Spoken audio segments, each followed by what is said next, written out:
put this here. Okay. Got it. Okay, so just move this little thing. So I studied bees in cities. And one reason I studied bees in cities is bees actually really like cities. We have about 452, give or take, species in the state of Missouri, whereas within the city of St. Louis, or urban St. Louis, which in this case we define within the city and then also kind of the first ring of suburbs. So that includes Webster Groves. Kind of if 170 went all the way down and kind of curved down, that's what we call the city in this instance. We have about 198 species, which is about 45% of the bee diversity of the entire state, which is pretty impressive. Because I think people tend to think that we don't really have wildlife in cities. So I do my research in homes enrolled in the Brink Conservation Home Program, which I assume some of you have heard about or enrolled in. It's run through St. Louis Audubon Society. They certify yards to 1 of 3 levels based on meeting certain habitat criteria, chiefly increasing the % area of native plants in the yard and decreasing invasives. I'm not really going to talk about my research that much. You'll have to come to my dissertation defense, I guess, in the spring. But I wanted to highlight the fact that I do research in a few houses in Webster Groves.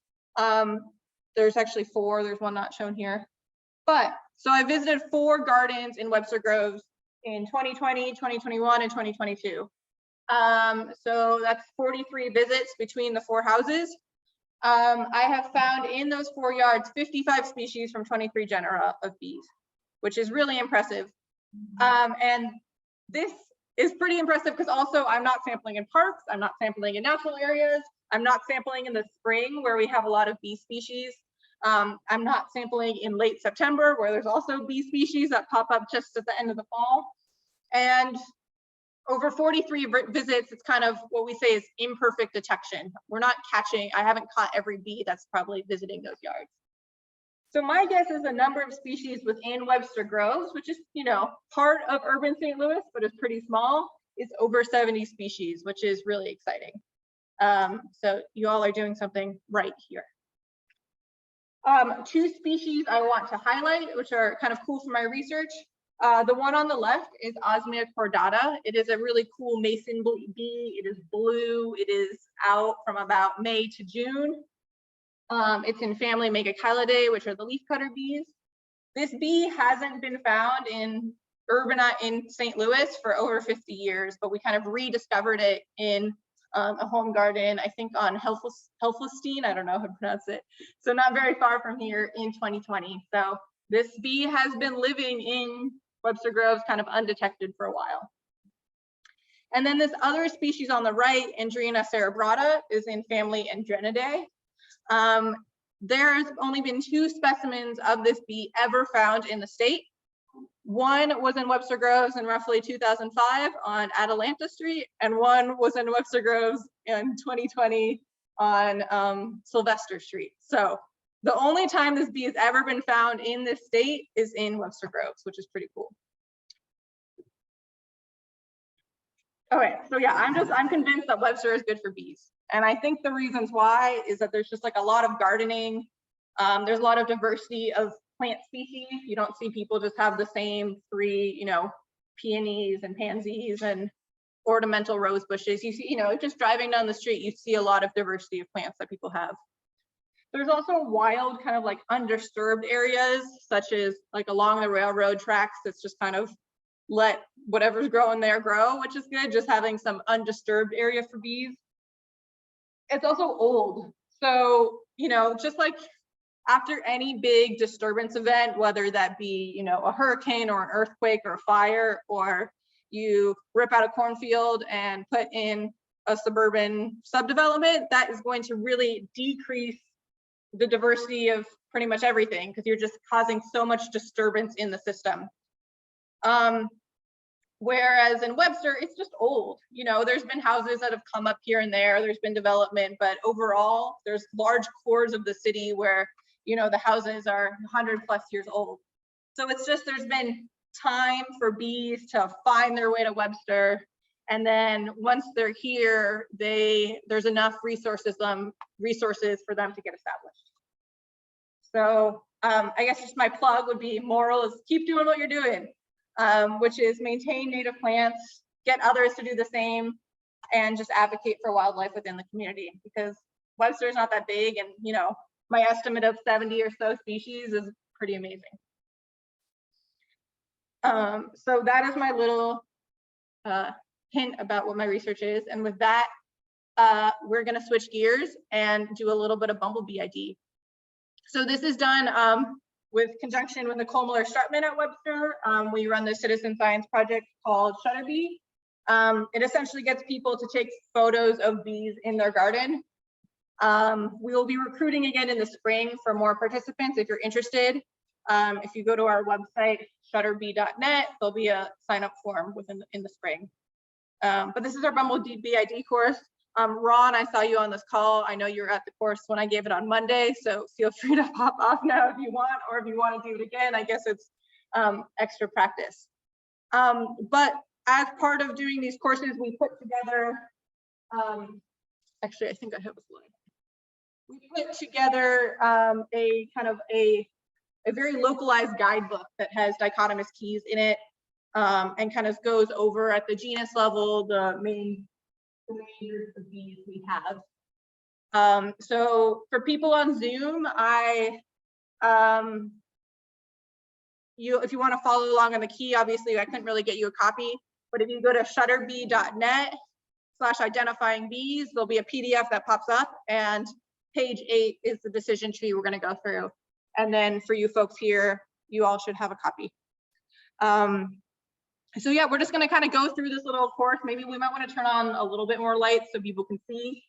I'm going to do a little bit of talking at you all, going through the different species we have in St. Louis of bumblebees, and then we'll have some practice and have an opportunity to practice going through the key and get familiar with the species we have.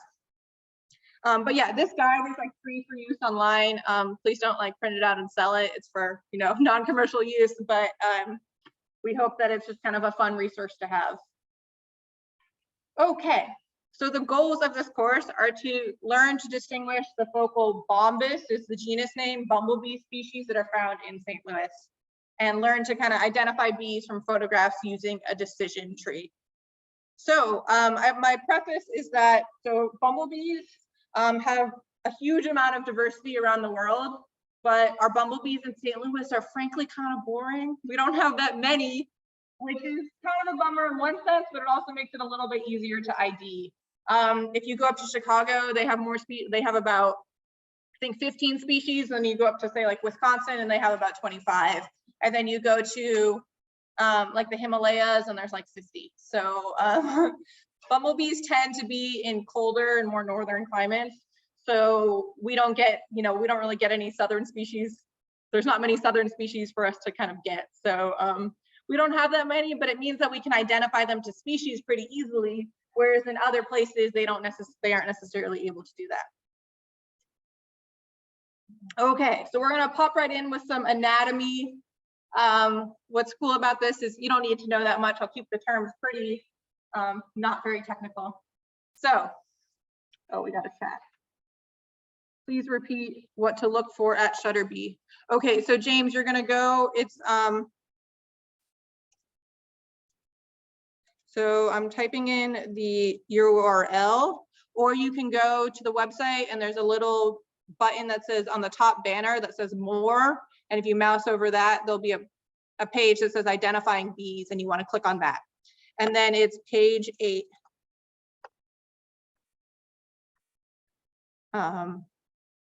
Yeah. So sorry, that's not a URL. You might have to copy and paste that, but you can also type it in. Let me know if you can't find it. We have a few more minutes till we need it. Okay. So basic insect anatomy. Got it. Thanks. Cool. So you got your head, which is the front half of the body. Then you got the thorax, which is the center, and then the abdomen, which is the last segment. I assume y'all have been to kindergarten where we go over this. Okay. Oh no, did this stop working? Oh gosh. Okay, there we go. So there are 2 more kind of specialized things we need to talk about. So bees, insects have 6 legs. All the 3 legs are attached to the thorax. And the back leg has a special structure called a pollen basket, or it's also called corbicula. I'll show you some pictures on the next. Did the slides get mixed up? No, we're good. Okay, I'll show you some pictures on the next slide. But this is one way to, 1, identify bumblebees from other bees, and 2, identify female bumblebees from male bumblebees. And that's because bees collect pollen, and each type of bee carries their pollen in kind of a special way. So those of you who are in person, there's a box. There are bees that carry pollen on their belly. There's ones that have super hairy legs that they carry it. There's a bee called Hylaeus, and they eat all their pollen and then they kind of like regurgitate it later. So yeah, bees have specialized anatomy for collecting pollen.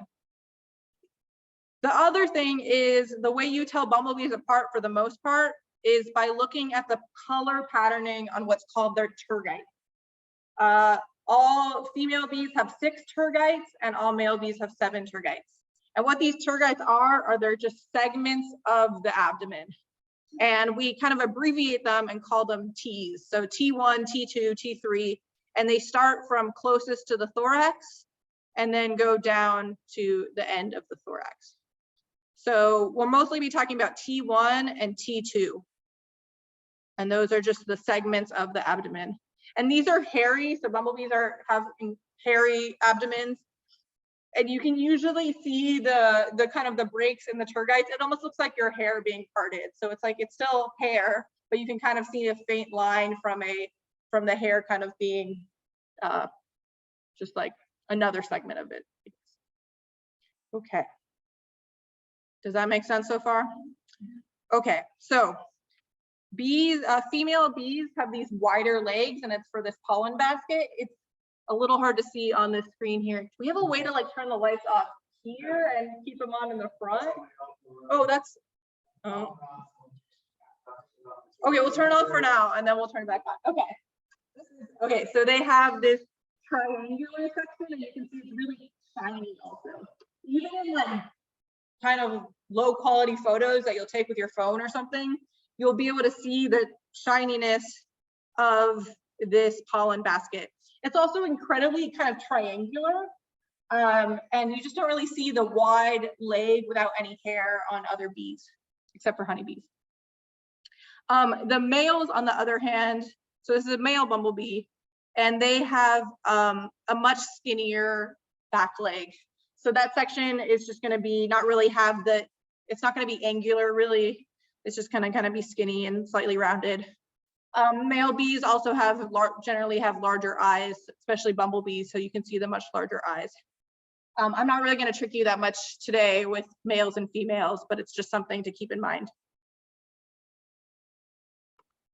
Okay, so these pollen baskets, when they're filled with pollen, this is what they look like.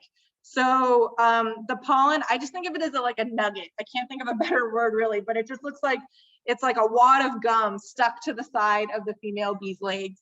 It can vary just as in color based on what type of pollen it is. So you can see one there and one there. But overall, that's a good indicator it is a bumblebee, because other bees, when they carry their pollen, it's often kind of covering their entire legs because they have all these hairs that the pollen sticks into it.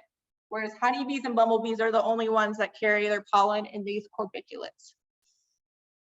So just look for a nugget or very shiny triangle. Okay, we're gonna focus on females, specifically workers. That's for a few things.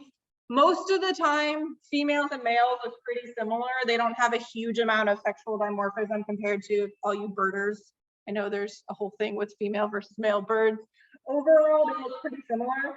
However, a good way to distinguish bumblebees is the color of on the back of the head, and sometimes that differs. So all the photos I'm going to show you today are female bees, so that it matches what that key is, because we only made a key for the females.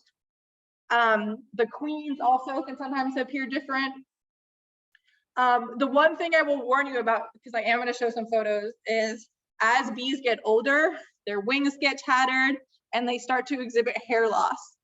especially like on the back of their thorax. They'll start to, their hair will get worn away from, you know, going into flowers and things like that. So sometimes just be aware, try to just give it a quick assessment. Does this look like there's not supposed to be hair there, or is there hair missing? So that's kind of what makes bumblebees tricky, is they get a lot harder to ID as they age. Okay, so this is just a highlight. This is kind of what our key looks like. This is how you distinguish a bumblebee from other bees. Is they're going to be kind of hairy all over. That's like a really big indicator, whereas a lot of other bees might have a hairy thorax, but their abdomens are shiny. And then they have these pollen baskets. So that's a really good indication you're looking at a bumblebee and not something like a Anthophora or something. Okay, so we're gonna move on to, I'm gonna kind of walk us through this key. I assume most of you have some familiarity with going through a key, whether it's for like plants or birds or herps or something. Okay, so we have this key, it's broken up into a top half and a bottom half. Does it make sense to up the lights? Do you all want to be able to read what's doing? Okay, we have it, it's the same thing right now. Maybe we'll turn the lights on a little bit later. Okay, so for the top half of the key, I'm going to go through these 3 species first. But in general, the big thing that distinguishes these 3 species from the other ones we'll talk about is, first you want to look at the patterning on the thorax. And you want to see if it is a kind of, whether or not there is black that goes all the way across the thorax as like a band between the wing bases. I'll show what it looks like later, but first I'm just going to talk about, go through these 3 species. And then we'll kind of work our way through the key later. Okay, so the first bee is, and I'm gonna, sorry, there's good common names for bumblebees, but for most bees there isn't. So I tend to default to the scientific names. It helps that Bombus is very easy to say, but with all species names, it's all like fake made up Latin anyways, so just like pronounce it how you want to. But we have some common names as well, but there's not the common names on here, so sorry about that. Okay, so this first one is Bombus impatiens. It's also called the common eastern bumblebee. They were not super common this year, but generally they are one of the most common bee species you will find. They are out pretty much all year, but you mostly start to see them in the fall, especially the males. You'll find a lot like on your asters. Okay, this bee is also kind of the easiest. It has its thorax is yellow. Hello, yeah. Nina, this is Donna Ray Jones. How you doing? Hey, how's it going? Pretty good. So I want to interrupt only because I want to ask. Yeah. With my own eyes, how can I recognize the differences that you're highlighting here? If I have binoculars or not, and because some of this is going over my head. Well, so I'm kind of introducing it to you, but I'd say for a lot of these bees, you can get a pretty, you know, you all are talking about your photography contest. You can take a pretty bad photo of it and figure out the species later.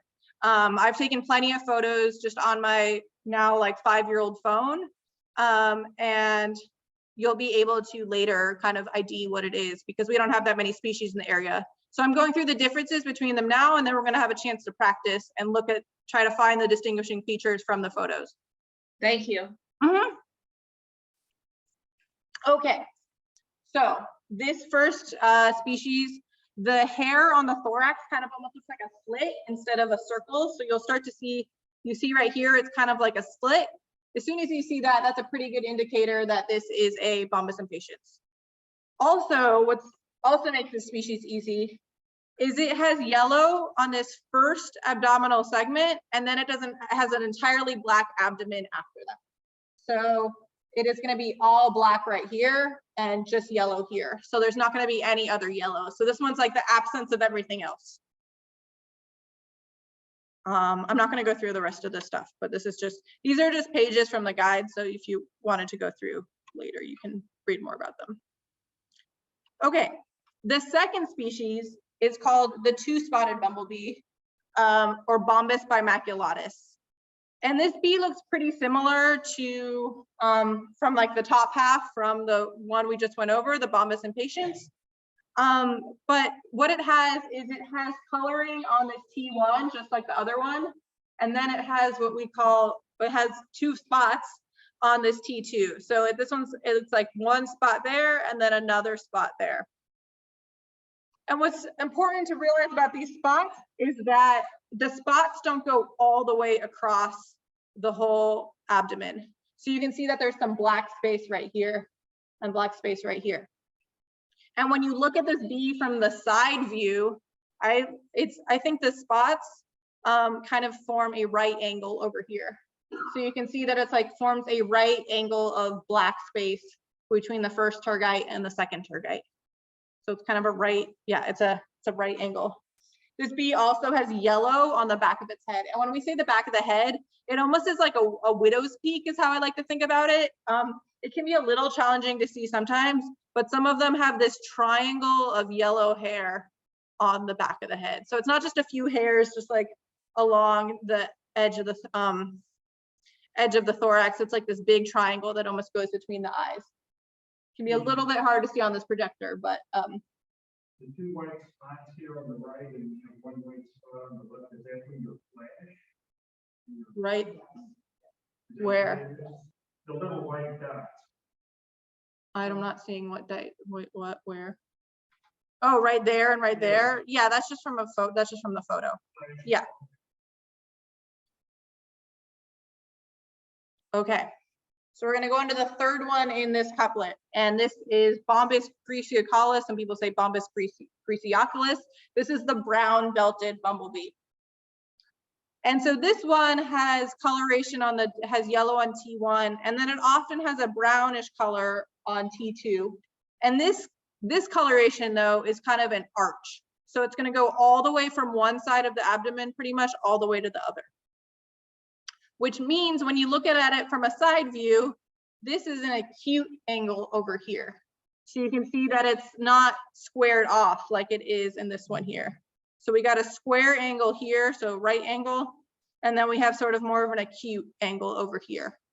So that can be really indicative of this Bombus griseocalis or brown belted bumblebee. Yeah, so it can vary in color a little bit. This is where it gets complicated, is like, this is a nice, this one on the right, well, this one's actually male, but like on the right, it's very clear, it's brown, it is an arch shape, and then you start to get ones that are kind of more yellowy, or you get Bombus bimaculatus, where it's a little more brown. It can get complicated quick, but I tried to pick photos that were very indicative of what they look like. And then you can get into the harder stuff. And this is why I'm not the best at Bumblebee ID, because I don't think I'm very good at looking at colors and shapes. Okay. So that is the top half of the key. So that's all 3 species have a black kind of spot on the thorax, but they don't have a bar.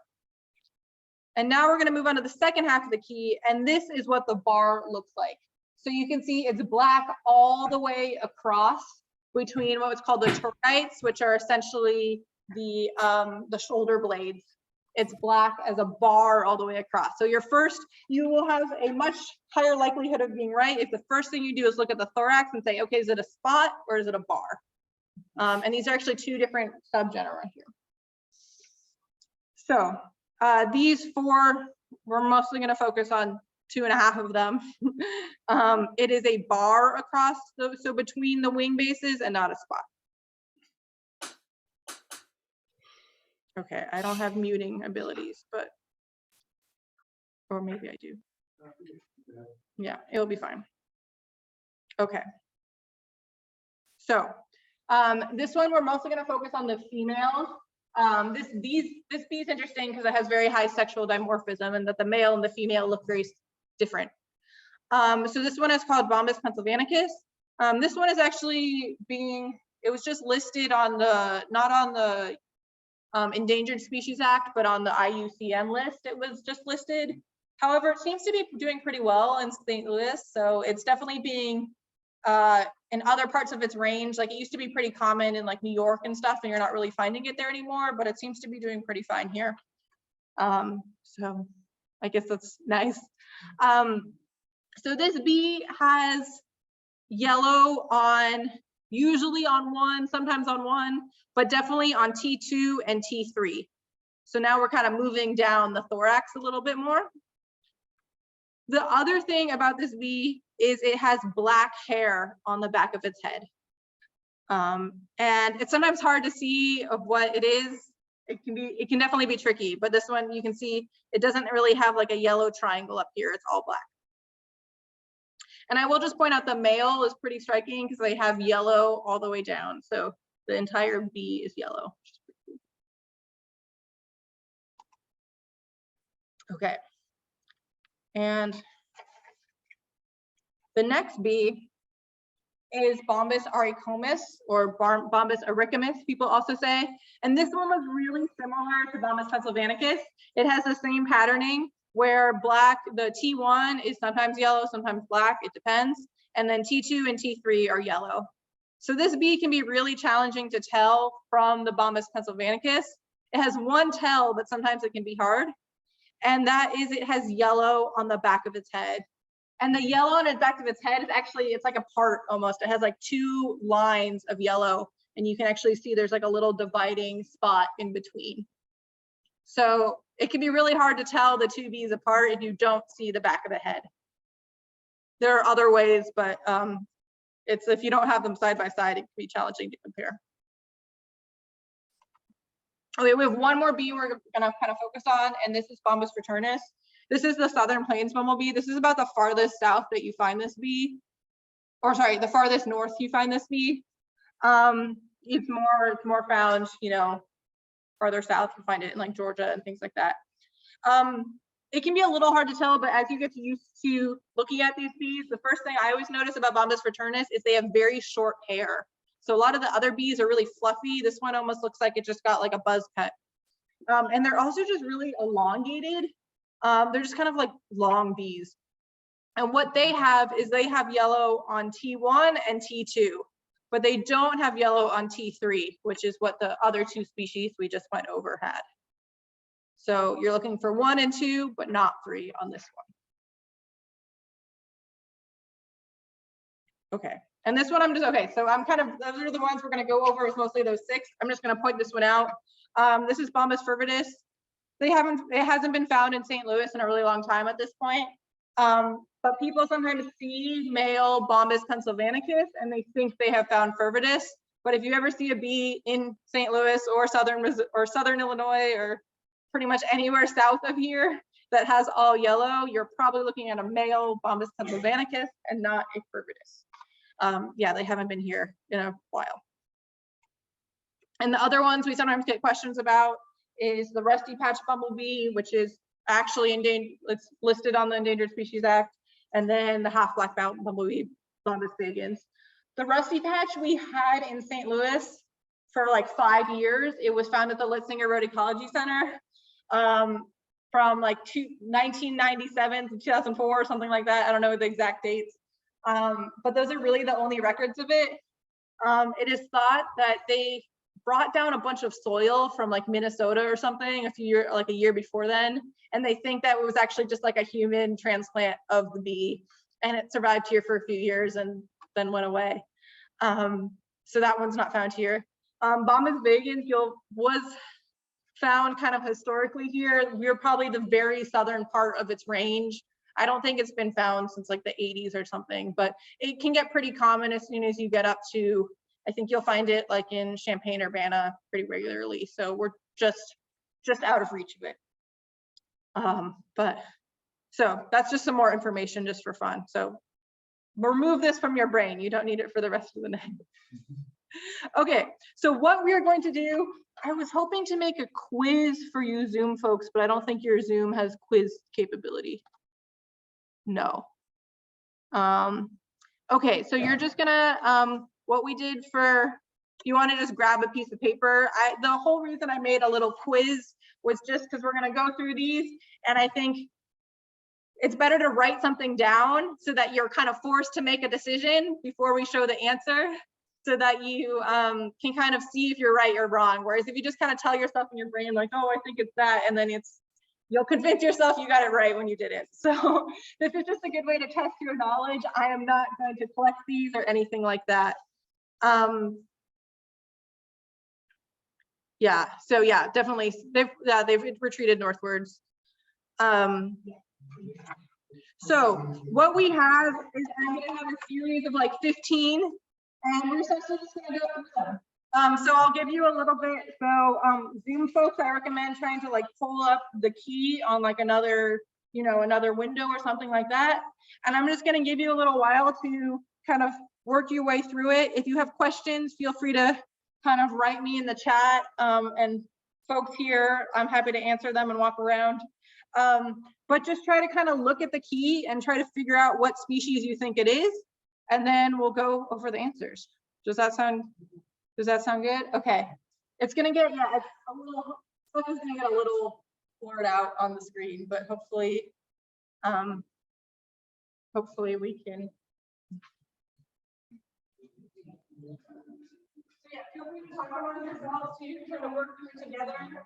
I didn't fully walk you all through the key, but there's not that many species on it, so hopefully it's doable. But if you need help, let me know.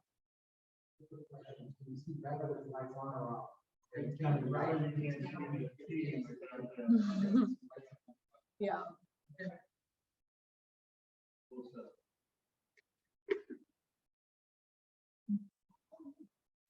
You can see everything. Yeah.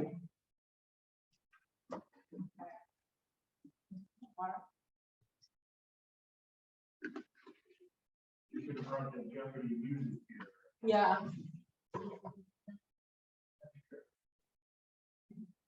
I have a few pens if anyone needs one too.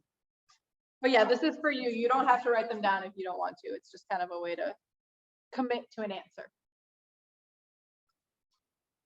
Okay. So yeah, this is one of the, okay, well, so James Traeger thinks it's one of the easier ones. You're only the ant expert or something. Same order, yeah. Got that going for you. Okay, so when I first see this bee, I see that it has a spot on it. And so why do some bees have later emergences? I mean, it's just a way to, you know, it's competition and stuff, just like birds and anything is going to be kind of attuned to some resource. Okay, so the first thing, the first thing I see is that it has a dot and not a bar. So that's going to put me to the top half of the key. People in, what you all do, does anyone want to gander what they think it is? Yeah, so this one's by Maculatus. Yeah, good job.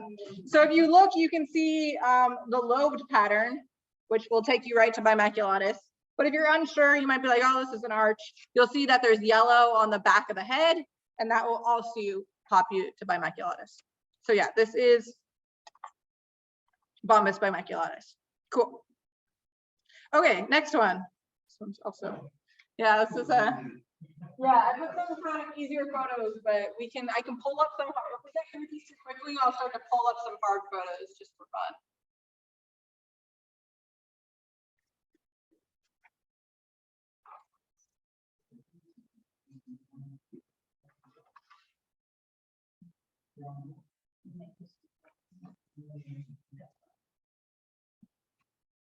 Okay. Oh yeah. Oh gosh, I can't. Okay, so Buffy, beautiful Buffy. Okay, so this, what do we think this one is? You want to shout it out? Greasy-collis, greasy-collis. Yeah. So yeah, this one is the most extreme greasy-collis I think I've ever seen. It's just like incredibly brown. So, but just to work the way through the key. So these are the easy ones, right? So you want to work your way through the key. So when you get one that's more challenging, you're not just relying on your, what's the word, like not your stats, gestalt, other Yiddish word, gestalt. You want to be able to kind of work your way through. So I see the spot automatically, which is going to pop you to the top half, and then you don't really get more brown arched than this. So it's just an arch going all the way across. Okay. there would be, yeah, no, so it'd be yellow. So it's like a rusty patch surrounded by yellow. It's like the entire bar is yellow, and then there's brown in the center. Yeah.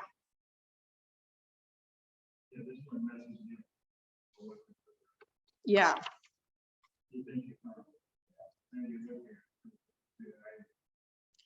Okay, we'll go for this one.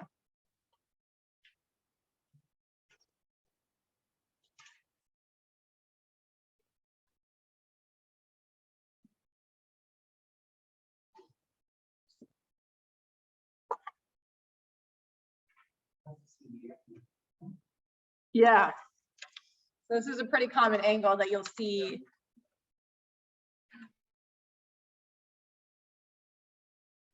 It's common to have to try to figure out the pattern on the tour guides by looking through the wings, which gets complicated. Oh, this one also has a weird little patch right there. This one has a little color variation. Okay. I want to look at the chat, but I don't want to give it away. Ignore the tricky yellow spot. Yeah, that's like a weird little like hair patch or something. I don't know what's going on with that one.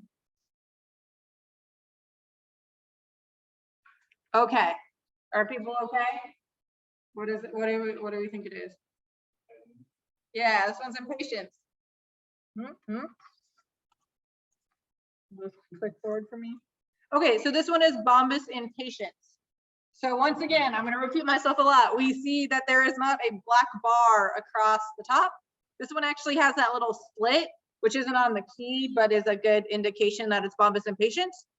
And then you can see that there's coloration on this first T. It's hard to see the difference between the thorax and the abdomen, but what you can really see is there's no other color. There's that little patch there, but we're going to ignore that. And this one sometimes trips people up because they kind of see the elongated lobe shape and think it's Bombus bimaculatus because they're like, oh, I see the two lobes. But when it's the bimaculatus, the lobes are really in the center. They're not going all the way across. They're really in the center. So you're seeing this really long, gentle lobe. That's just the shape of the structure. So this one is Bombus impatiens. Okay, this one's just structured a little bit differently. Oh, this is really hard to see on the projector. So one of them is Bombus ericomis, and one of them is Bombus pennsylvanicus. I'm telling you that much because I'm only giving you a headshot. Which one is on the left? Which one is this one?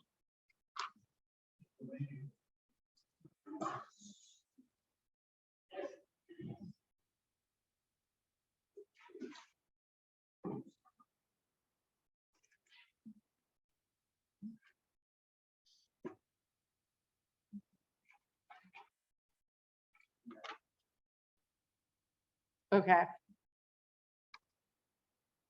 And just a little info about, so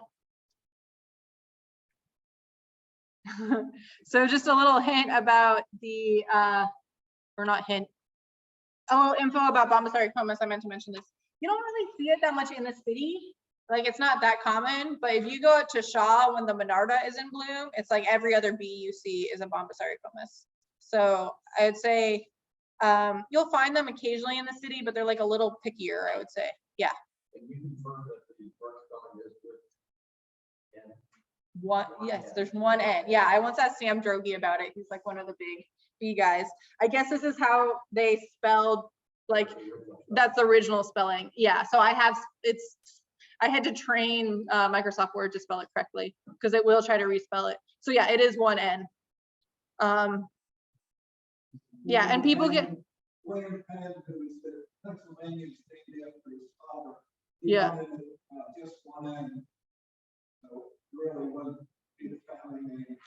Yeah, and I don't know. People say in the people always say Pennsylvania, like a very hard A. People don't say like Pennsylvanicus. It's always Pennsylvania. Like you got to say the most like guttural A, Pennsylvanicus. That's a spelling. Okay, here we go. Dutch entomologist De Geer. Okay. So yeah, but one N is correct. Okay, sorry. So the left one is Bombus pennsylvanicus and the right is Bombus auricomis. So this is what that widow's peak on the auricomis looks like from that angle. It's really this triangle that comes down all the way. Also, there is another hint on this bee that's like really hard to tell, but bees have 5 eyes. So they have their 2 normal eyes, and then they have these 3 eyes called ocelli, or that's what they're called in group. The one is ocellus, multiple is ocelli, and they are kind of, they're just used for sensing light and dark and things like that. And another hint we have on the key is that on the pennsylvanicus, they're a little bit higher up. They're like they're in line with the very top of the eyes.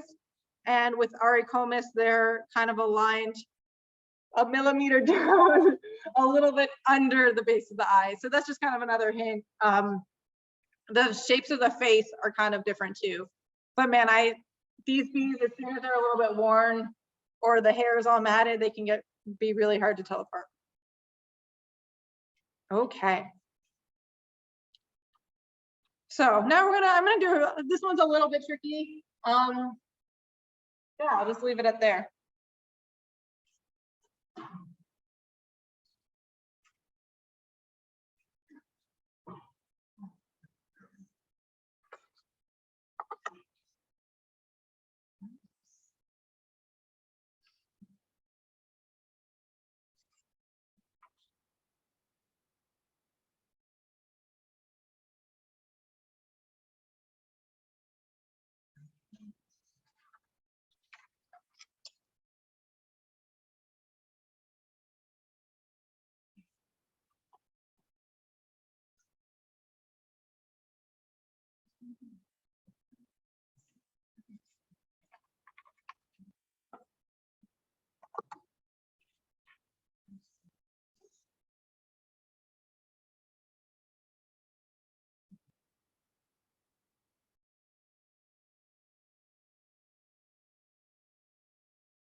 Okay.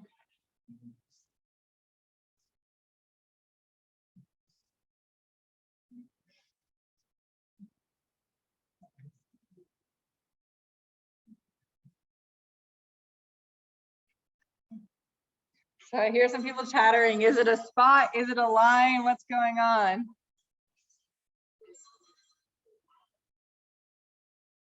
So yeah, they start to get tricky. So these bees are not only, you're not going to get the perfect angle every time, they can get challenging. So the first question, is this a spot or is this a line? Yes. So yeah, this is a spot with some hair worn. And one way you can tell is if you look really close to the wing base right here and this one little spot that's here, it's still yellow, you know? If it was a band, that would be black right there. So we see this is a spot, so we know it's at the top. Great. The first thing I see, you're looking through the wings, it can get a little challenging, but you can see that this is tergite 1, and then you can almost see the tiniest, faintest part, and then you see that there's coloration, and this is tergite 2. So there's color on that second tergite. So you can say, great, this isn't Bombus impatiens. Okay, so what do people think it is? Greciacalis or Bimaculatus?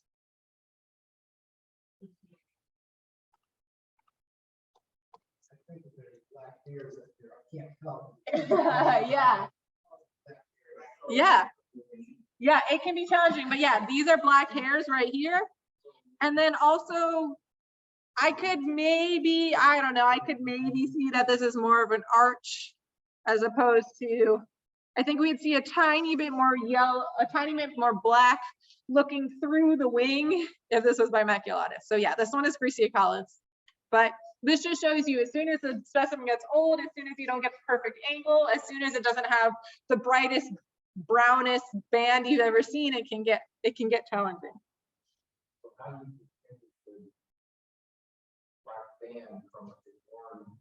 Well, this one, okay, so I think you have, like, if you saw it on here, you would actually see, like, you can see that the hair is really worn away. I think this is partially just like the projector, but right here, like, you could actually, with slightly better projection, you can see the lack of hair. I can show you the photo later.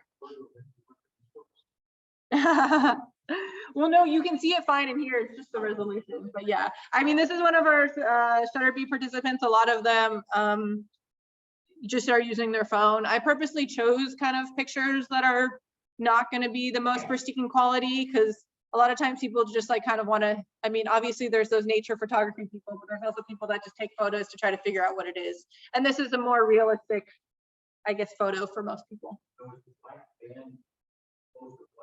Yes, it's black hairs, yeah.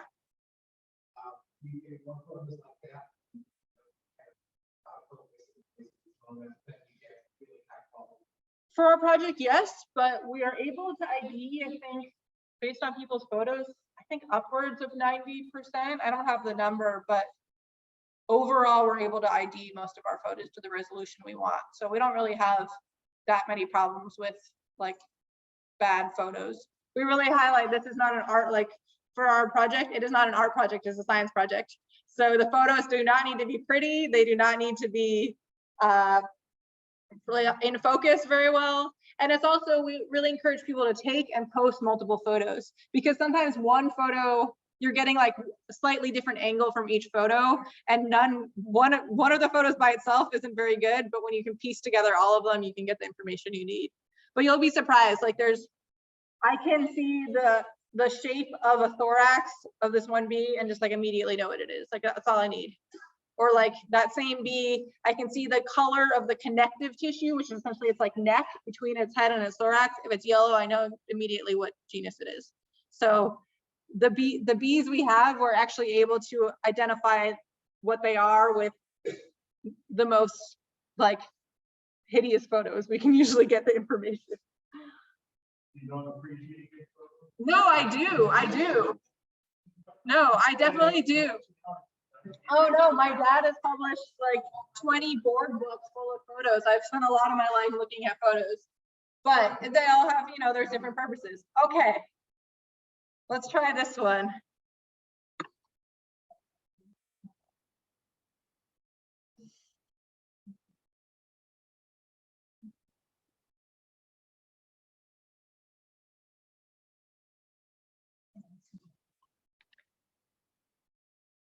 If collecting bombas for safe pinning, can you use wing venation? Sorry.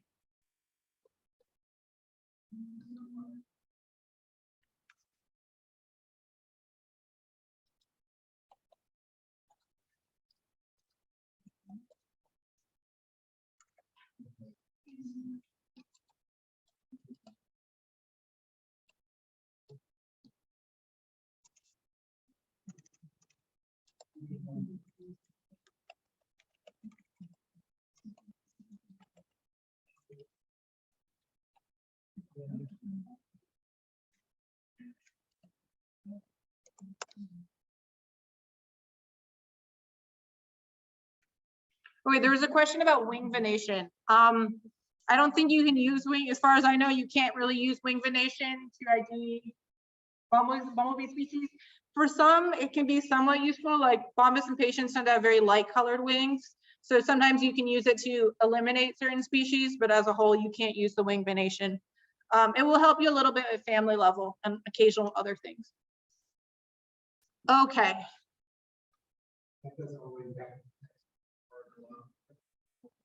About wing ven. Oh my gosh. Oh yeah, you can use it for families for sure. Yeah, the amount of marginal cells and whether this one vein is S or not. Okay, so what do we, so first, is this gonna be for the top half or the bottom half of the key? Bottom half, yeah. So this one is very clear, it is a band of black hair. Okay. So you can't really see the head, so that might be kind of a hint. So looks like we have, I would say what, coloration on this is T1 right here. And then this is T2 right here. What do people think it was? Yeah, so this one is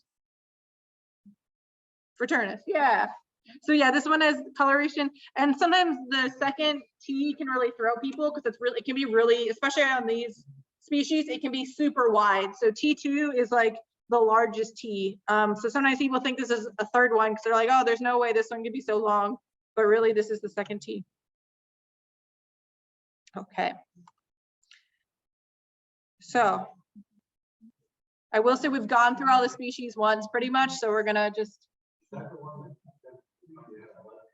yes. Yeah, they have really short hair overall. I have one, I only have one, so I have one specimen in there I can show you. I don't know, maybe.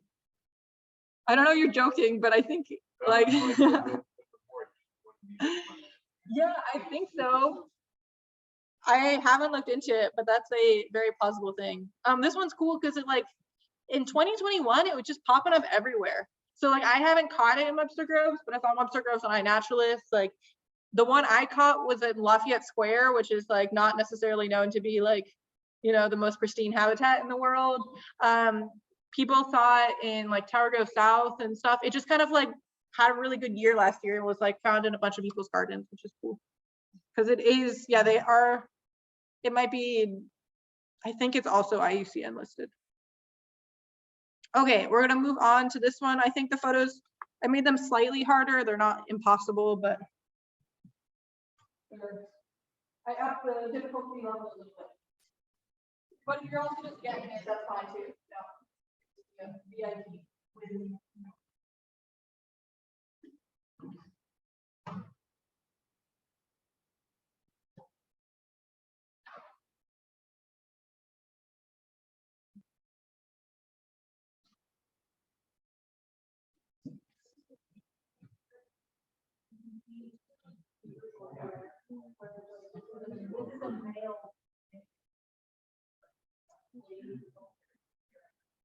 Yeah, just like really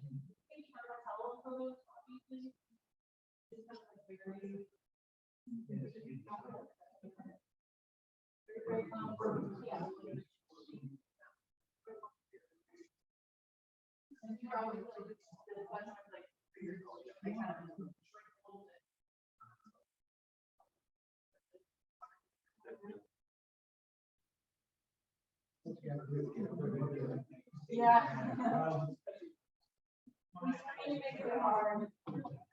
want to see the top of all these great pictures. And I'm just like, oh gosh, you guys can't see anything right now.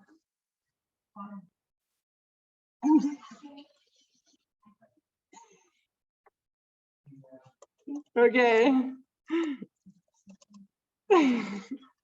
Okay, sorry, we got to move on. Okay, so this one, as was alluded to in the pun, this one is, oh gosh, Bombus and Patience.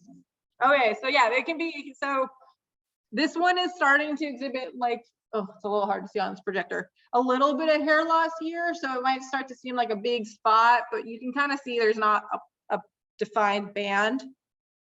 And yeah, this is getting hard because you can see that there's color on T1 and then there's not on the sides, but it's, you kind of got to look really carefully through the wings to make sure there's not bombus, the two spots from the bimaculatus. If you're not careful, they could be positioned entirely behind the wings. So you kind of got to look carefully. On your image, can you see the split on the like a little bit. But you can't tell on the Yeah, so that's something, it's something that can be helpful, but sometimes it's not there. So you can see a little bit.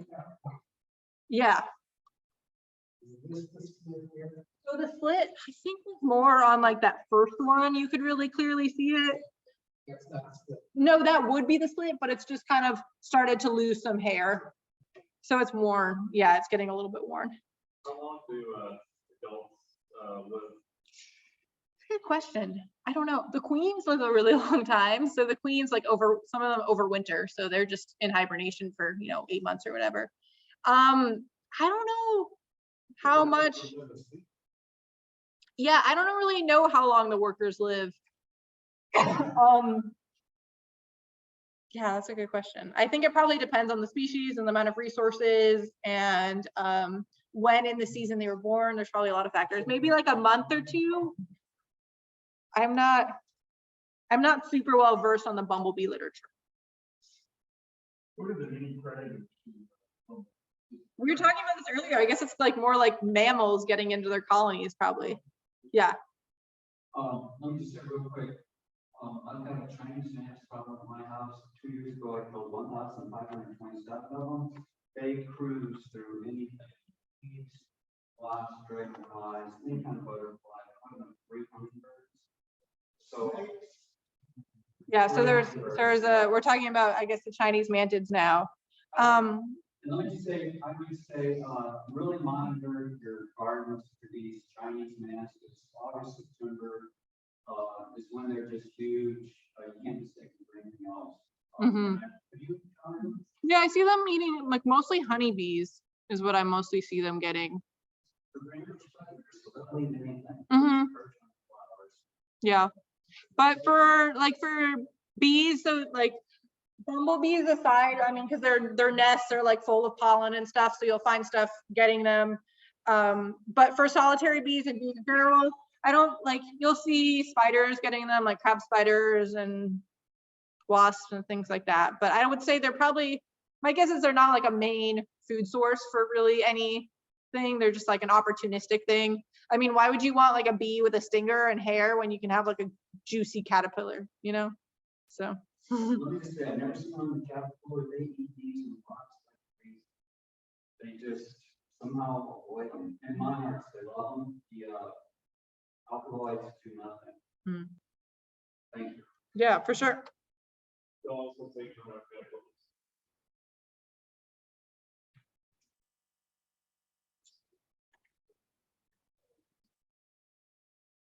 Yeah, so skunks will dig and eat them. Yeah. So skunks, I guess, probably raccoons. I mean, a bumblebee nest is just like a bunch of, they don't make like honey in the same way, but they still make plenty of nutrients for, yeah. So where bumblebees, where do they nest? So bumblebees will, it depends on the species. They'll nest above ground, they'll nest below ground, they'll nest in cavities. People have found them in their bird houses. They'll nest in old like snake holes and gopher holes. They'll nest kind of just like, you know, on the side of someone's house, I would say. And then the big thing is where the queens overwinter, because if you kill a queen, you're kind of like decimating a whole, you know, future population. A lot of the queens will like burrow or kind of go into piles of leaves and things like that. So that's why, you know, there's the big push for leaving the leaves and stuff, because you can have, you know, bumblebee queens that are hanging out in there. Or they'll just like find a little hole or something to kind of overwinter.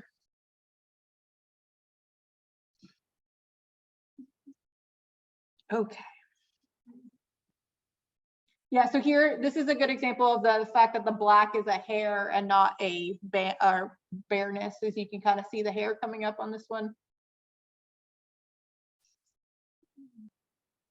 This one can be a little challenging because there's not a clear shot of the abdomen. But my little hint earlier to kind of distinguish this is Bombus fraternus looks like it just got a buzz cut and has very short hair, which this bee obviously doesn't, because you can see the hair just like all along here and all along here. Okay, yeah, this is, oh, this one's a little hard to see. What do people think this one is?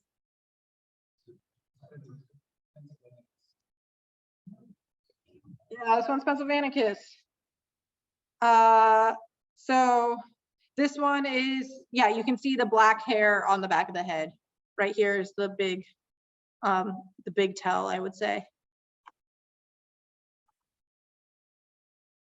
Man, I wish, why can I not get this clicker to go? Okay.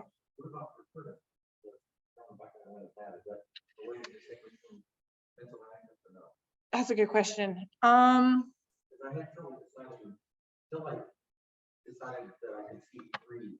Yeah. Yeah, I don't. Good question. I don't know if we have that in this key. This is kind of a an introduction key, I would say. So we don't have every feature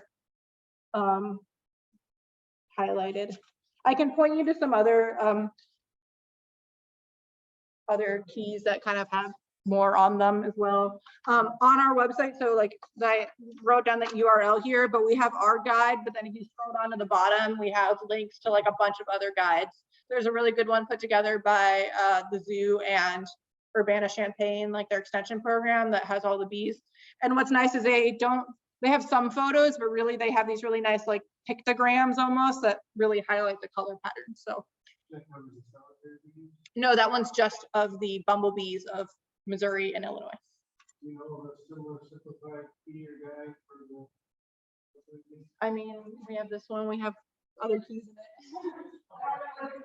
I don't know if that's the one we have, but yeah, so we have, so I just kind of skipped the first key here, but so this is the key that'll get you here, and then we have like 5 here.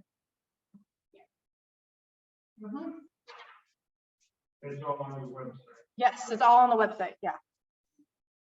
This is just one individual. Where is the head? Oh, we got a question about where the head is. So here, the head, you can't see, the head is like right back here. So this is the thorax, and then this is the abdomen. I was talking about the legs with the corbicular load earlier. This is that triangle leg section right there.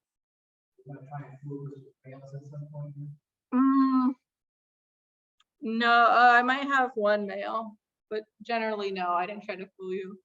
I do have a version of this course where I put a few photos in it, and the answer is you don't have enough information to ID it from this photo, but I decided to take those out. Yeah. Yeah, so the head is, yeah, the males are drones, yeah. So they look similar in a lot of ways. And you'll see them out. So unlike honeybee drones where you don't really see them that much, you'll see the male bumblebees out a fair amount, especially like male impatiens and male greasy collis. You'll see they just are chilling on, they're actually easier to photograph and stuff because they're just chilling on the flower, just doing their thing. They're not as, the male bees in general are usually just hanging out a little bit more. Okay, so what do people think this one is? Yeah, nice. So this one is Bimaculatus. So once again, you're seeing a spot or almost nothing here. You're not seeing a black bar. You can see color on this first T, and then right on the edge, you gotta look really carefully on the edges of the wing bases. You can just see the tiniest little hairs here, and you can see that really nice right angle, which indicates that it's kind of Bimaculatus. But yeah, it can be tricky because the wings are pretty much covering it entirely. You got to look really carefully and see that little bit right there and that little bit right there. Okay, I just have a few more. So.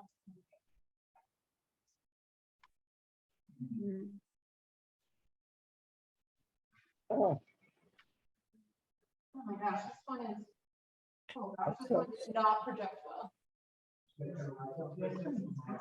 Okay, we're gonna turn the, yeah. Oh gosh, yeah, this one horribly. Oh, so much better. Okay, you could not see this right here at all. It was just blending into the background. Does that make it all, hopefully. Now it's hard to see the key. But it makes it a little.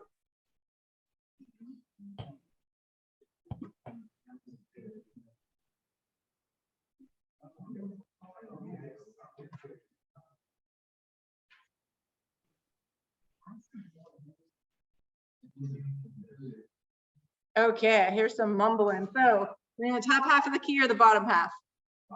Bottom half, yeah, black band. So here is the first tergite. What color is it? No, it's fine, it's fine, it's fine. We can just, everyone remembers. So what's this? Yeah, so we got T2 and T3 yellow. And then do we, what color of back of the head do we see? Yellow, yeah. So this one is Missouri comus. Yeah. Yeah, this one loves Monarda. You'll see it. That's like pretty much the only plant I see it on. I'm sure it's on other things, but.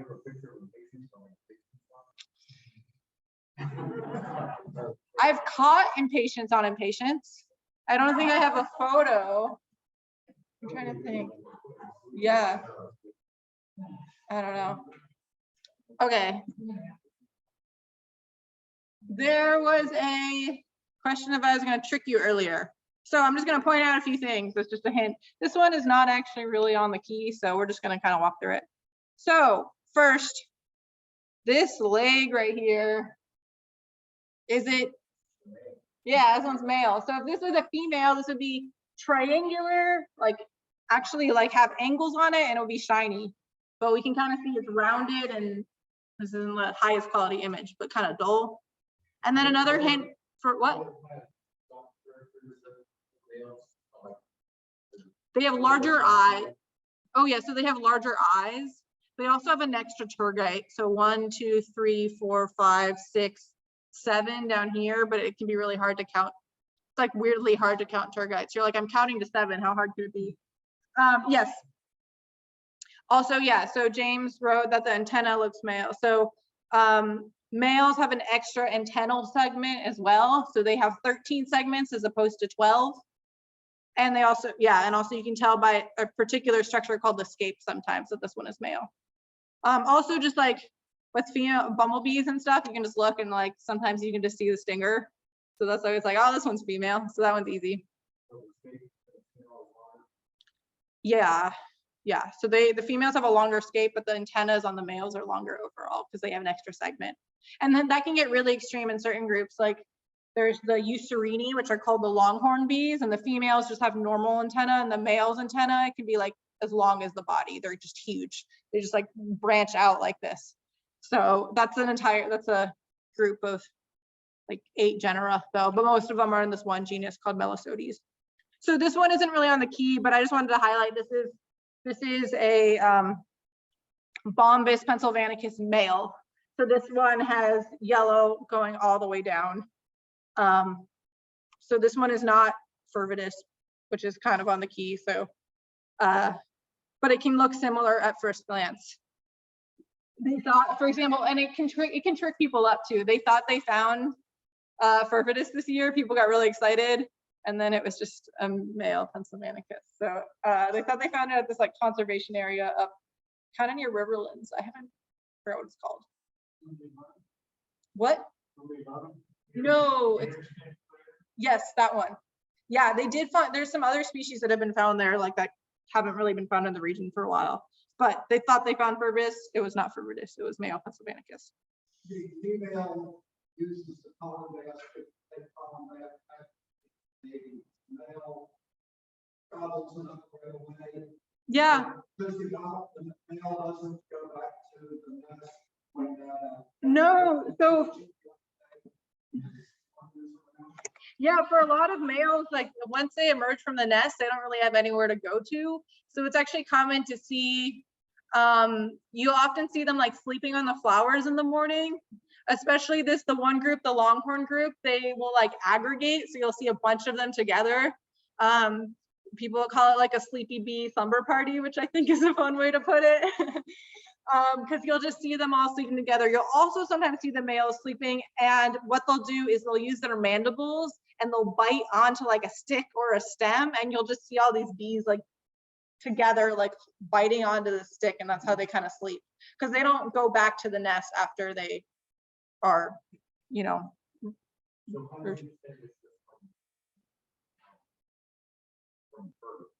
From male Fervidus, so the male, oh, that's a good question. I don't actually know. I'm sure there's a way to tell male Fervidus from male Pennsylvanicus, but I don't even know what, I've never seen a Fervidus. I don't really know.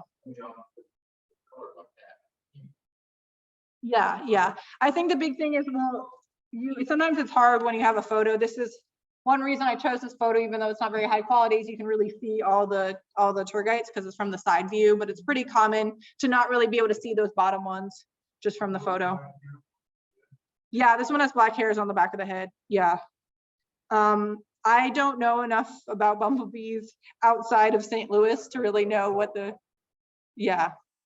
If you look on, so that some of the keys that are on the website that aren't ours, but we just linked to them, I think they have Fervidus on there. So I'm unsure. That's a good question for me to look up. Okay, we got 2 more. And then that's kind of all I have for you. And then I'm happy to just like answer any random questions or look at some other bees. Oh yeah, this one is also hard. This one is actually a little out of focus. Just inherently a little unclear.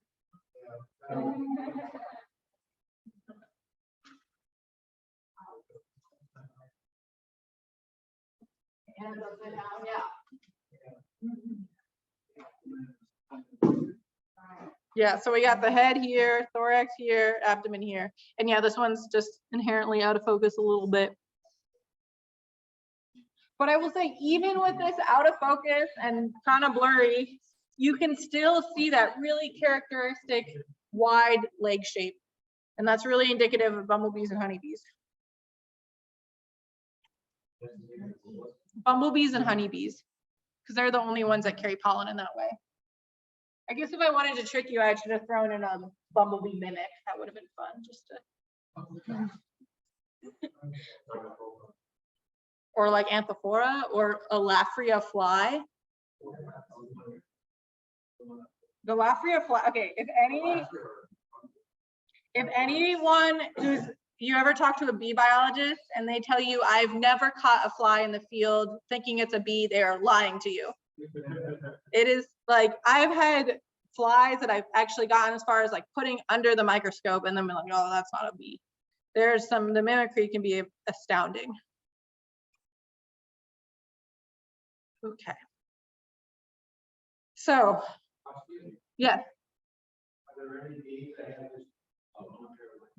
Is the question, is there any bees that have one pair of wings? No, because I think that's like a characteristic of the whole order of Hymenoptera is that they have two sets of wings, correct? Yeah, but it can be the second set of wings. Like in any of these photos, have you ever really fully seen the second set of wings? They're smaller and they're underneath, so they can be tricky to see, especially at kind of first glance. Once you put it under the scope or just like look at it a little carefully, you're like, oh, that's obviously a fly. But at first glance, when you're out in the field and it's like 98 degrees and 100% humidity, like you have caught a fly in the field. Or like a jeweled wasp. Like there's a lot of things that kind of look like bees. They do fly differently for sure. But if it's resting on the flower, okay, sorry, I didn't mean to click forward. So this one is Bombus impatiens. So yeah, it's kind of hard. You can kind of see the slit there. You can see that there's no pollen there, or sorry, there's coloration on the T1.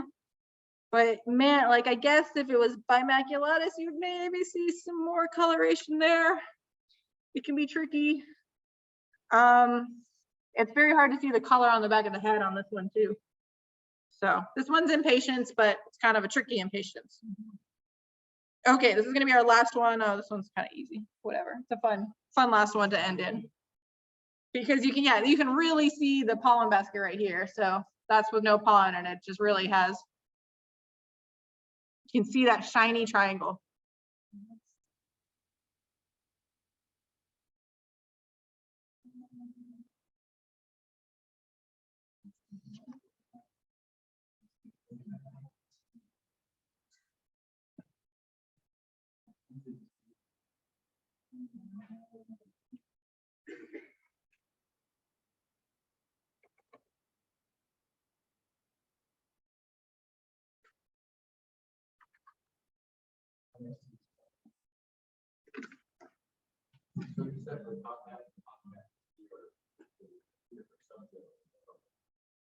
So the top half is Pyrobombus.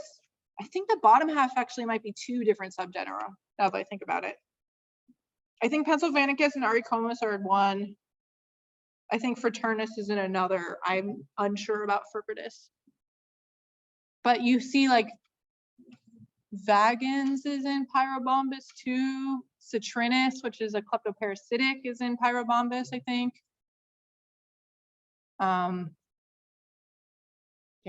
Okay, so this one you can really see this is a spot, not a line. What do we think this one is? So this one's actually Greciacolus. So yeah, it's a little hard to tell, but you can start to see the brown hair go along here. This one is a very prim and proper Greciacolus in that it's not really it's not a super broad arch, and you're only seeing a little bit of it. Also, you can kind of see there's like black hairs on the back of the head right here. Can you tell the size matter?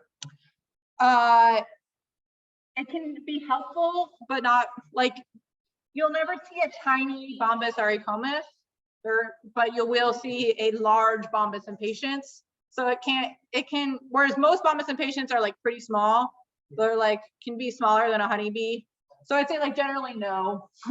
It can give you a little bit of a clue, but it's really common for the size of the, and there's been like a lot of studies that have looked at the size of the workers and how it changes over the season.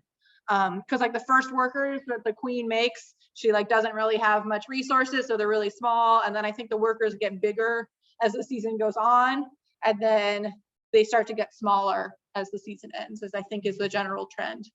But the size variation within species also can varies. I think like it varies a lot in impatiens and Greciacaulus, and I think it varies less in, I'd say like Auricomus and Pennsylvanicus. Okay.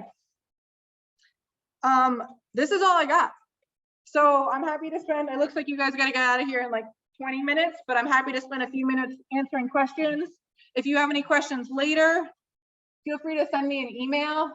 I'm also, to a fault, way too active on iNaturalist. I spend way too much of my time there. I'm hoping to hit 100,000 identifications by the end of the year, but I also have a thesis to write, so who knows if I'll get there. I have about 7,000 more to get to.